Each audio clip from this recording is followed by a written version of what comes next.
ଖାଇକି କୁହ କେମିତି ଲାଗୁଛି? ଦେଖେ ଖା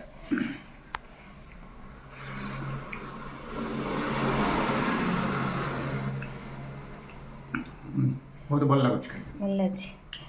ପଣସ ଆଉ ପଣସ ମୁଗ ପଡ଼ିକି ହେଇଛି ତ ସେଥିପାଇଁ କଲର୍ଟା ଏମିତି। ବହୁତ ବଢ଼ିଆ ବି ଲାଗୁଛି। ତା ସହିତ ଆଚାର, ଏଇଟା ହେଉଛି ବୋଧି ଆମ ବୋଉ ପିଲା ଦେଇଛନ୍ତି ବୋଦି, ଆଉ ଏଇଟା ହେଉଛି କଲରା ଆଳୁ ଭଜା ହେଲା। ଆଚାର ହଁ ଆଚାର ଏଇଟା ମୋର ବଢ଼ା ହେଇଛି,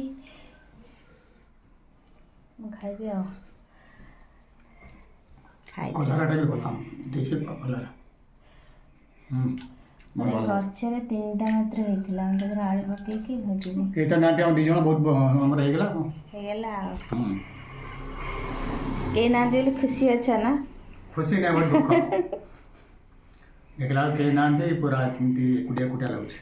ହଁ, ଛୁଆମାନେ ପାଠ ପଢ଼ିଲେ ବାହାରେ ରହିଲେ, ଆଉ କ'ଣ କରିବା। ହଉ।